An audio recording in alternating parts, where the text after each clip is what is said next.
Iran యుద్ధంపై America వెనక్కి తగ్గుతోందా? America అధ్యక్షుడు Donald Trump social media పోస్టులో ఉన్నదేంటి? అమెరికా లక్ష్యం నెరవేరిందా లేక యుద్ధ భారాన్ని అమెరికా మోయలేకపోతోందా? ప్రస్తుతం ఈ ప్రశ్నలపైనే ప్రపంచవ్యాప్తంగా చర్చ జరుగుతోంది. రీసెంట్గా ట్రంప్ ఒక పోస్ట్ పెట్టడం జరిగింది. మిడిల్ ఈస్ట్లో తమ మిలిటరీ ఆపరేషన్ను వైండప్ చేస్తామని ప్రకటించారు. మరి ట్రంప్ ఇలాంటి ప్రకటన చేయడానికి కారణం ఏంటి? అమెరికా నిజంగా అనుకున్నది సాధించిందా లేక యుద్ధ భారాన్ని మోయలేకపోతుందా? సరే, ఈ మధ్యకాలంలో యుద్ధ వాతావరణం ఏ విధంగా ఉందో మనం చూస్తూనే ఉన్నాము. కానీ ఉన్నట్లుండి సడన్ గా ట్రంప్ ఒక పోస్ట్ ద్వారా యుద్ధం ఆపేయబోతున్నాము అనే హింట్ ఇచ్చారు. ఏ విధంగా చూడొచ్చు సార్? అంటే ట్రంప్ ఇవాళ ఏమంటాడో రేపు ఏమంటాడో తెలియదు. ఇవాళ హింట్ ఆపేస్తామన్నాడు, రేపు పొద్దున మళ్ళీ మొదలు పెడతాననొచ్చు. ఇప్పటికి ఎన్నిసార్లు మార్చాడు చెప్పండి ట్రంప్. సో వార్ అయిపోయింది, 10 గంటల్లో నేను కావాలనుకుంటే క్లోజ్ చేయొచ్చు, అంతా కంప్లీట్ అయింది అంటాడు. మళ్ళీ వెంటనే నెక్స్ట్ డే ఈ వారు ఎంత కాలమైనా చేస్తాం, సెప్టెంబర్ వరకు సాగుతుంది, దీనికి మా కెపాసిటీ చాలా ఎక్కువ ఉంది అంటాడు.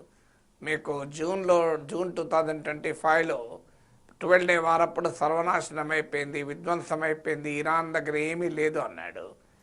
మళ్ళీ తర్వాత మళ్ళీ సేమ్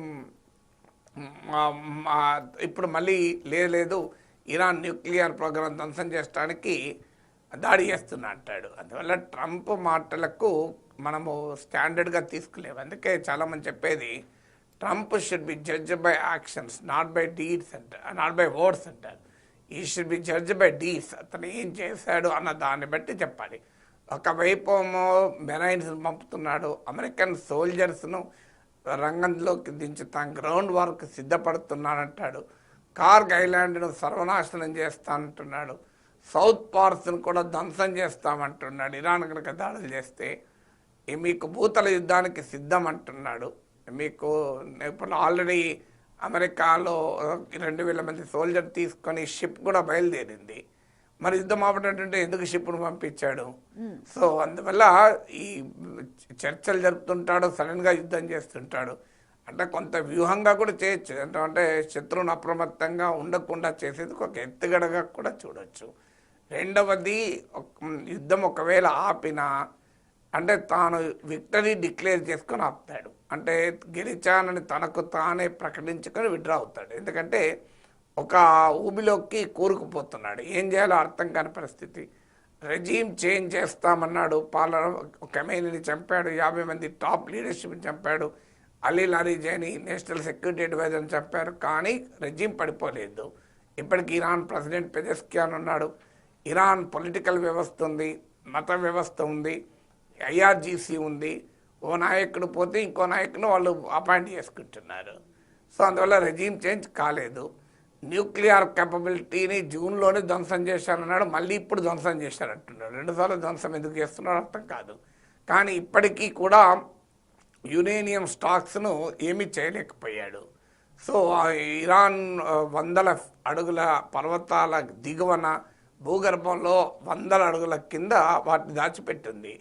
మిసైల్ కేపబిలిటీని నాశనం చేశానంటున్నాడు. ఇవాళ పోస్ట్లో మీరు చూడండి, ఆ ట్వీట్లో ఒకటేమన్నాడు, ఇరాన్ మిలిటరీ డిఫెన్స్ ఇండస్ట్రీ సర్వనాశనమైంది అన్నాడు. రెండేమన్నాడు, మిసైల్ కేపబిలిటీ సర్వనాశనమైంది అన్నాడు. ఇరాన్ న్యూక్లియర్ ప్రోగ్రామ్ను ఇక మొదలు పెట్టలేదు అన్నాడు. 4వది ఏమన్నాడు, ఇరాన్ పక్కనున్న దేశాలకు థ్రెట్టే కాకుండా చేశామన్నాడు. సో ఇందులో రెజీమ్ చేంజ్ అన్న పదం లేదు. మొదలుపెట్టింది ఎక్కడ? ఇరాన్ పాలిస్తున్న ఇస్లామిక్ వ్యవస్థను అంతం చేస్తాం, ప్రజలకు స్వేచ్ఛనిస్తాం మొదలుపెట్టాడు. ఇప్పుడు ఈ ట్వీట్లో ఎక్కడా కూడా ఆ పాయింట్ లేదు, రెజీమ్ చేంజ్ గురించి ప్రస్తావన లేదు. మిసైల్ కేపబిలిటీని సర్వనాశనం చేశానంటాడు. నిన్ననే మీకు మార్చ్ 19 రోజు అమెరికాకు చెందిన అత్యంత శక్తివంతమైన F-35 యుద్ధ విమానాన్ని ఇరాన్ మిసైల్తో అటాక్ చేయగలిగింది. ఈవెన్ ఇప్పుడు వార్తలు వస్తున్న డిగో గార్షియా మిలిటరీ బేస్ పైకి కూడా, అంటే 3800 కిలోమీటర్ దూరాన ఉన్న డిగో గార్షియా మిలిటరీ బేస్ పైకి కూడా మీకు ఇరాన్ మిసైల్ ప్రయోగించిందండి. అది తాకకపోవచ్చు కానీ దగ్గర దాకా వెళ్ళింది అని. మరి ఇరాన్ మిసైల్ కెపబిలిటీ సర్వనాశనం అయితే ఇలా F-35 ఎలా అటాక్ చేయగలుగుతుంది? డిగో గార్షియా వైపు కూడా ఎలా మిసైల్ ప్రయోగించగలుగుతుంది? సో ట్రంప్ ట్వీట్లో చెప్పిన దానికి రియాలిటీలో జరుగుతున్న దానికి అసలు పోలికే లేదు. సో అందువల్ల న్యూక్లియర్ క్యాపబిలిటీ సర్వనాశనమైందన్నాడు. యురేనియం స్టాక్స్ ఇప్పటికే అలాగే ఉండిపోయాయి.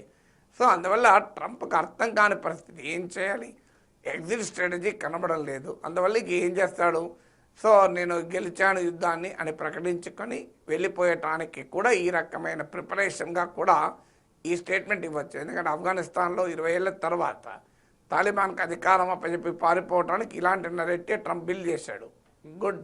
గుడ్ తాలిబాన్, బ్యాడ్ తాలిబాన్ అని. తాలిబాన్ అంటేనే ముష్కరులు, అందులో గుడ్ ఏంది బ్యాడ్ ఏంటి, తీవ్రవాదులు గుడ్ తీవ్రవాదులు బ్యాడ్ తీవ్రవాదులు ఉంటారా? సో ముష్కరులు గుడ్ ముష్కరులు బ్యాడ్ ముష్కరులు ఉంటారు. ఆ నరేటివ్ బిల్డ్ చేశాడు, అక్కడికి వెళ్ళిపోయాడు కదా. సో అందువల్ల this is a part of a narrative building. తాను అంటే ఒకటి స్ట్రాటజీకైనా ఇరాన్ను సర్ప్రైజ్గా దెబ్బతీయటానికన్నా అయి ఉండాలి, లేదు రెండు తన ఫెయిల్యూర్స్ని కప్పిపించుకోవటానికి తన వ్యూహం తిప్పికొట్టబడింది కనుక ఇంకో మార్గం లేక ఇలాంటి క్లెయిమ్ చేసుకుని బయటికి వెళ్ళిపోవడానికి ఏమైనా ఎత్తుగడగా కూడా చేయవచ్చు. సార్ అలాగే అదే పోస్టులో ఇంకొక మాట కూడా అన్నారు, హర్ముజ్ బాధ్యత అన్ని దేశాలదని కూడా ఆయన అంటున్నారు. అలా ప్రకటించడం కరెక్టే అనుకోవచ్చు? ఇప్పుడు అంతకుముందు ఏమన్నాడు, ఇది థర్డ్ స్టేట్మెంట్. ఫస్ట్ స్టేట్మెంట్ ఏమన్నాడు, నాటో దేశాలు చైనా, జపాన్, ఆస్ట్రేలియా అందరూ కలిసి, ఎందుకంటే అందరూ లాభపడుతున్నారు, మా అమెరికాకు ఆ హర్ముజ్ జలసంధి పెద్ద అవసరం లేదు, నెట్ ఎనర్జీ ఎక్స్పోర్టర్ మా కంట్రీ, మా కొరకు కాదు మేము చెప్పేది, ఇతర దేశాల కొరకు చెప్తున్నా, మీకే కావాలి కదా, మనం అందరం కలిసి వార్షిప్స్తో దాన్ని క్లియర్ చేద్దామన్నాడు.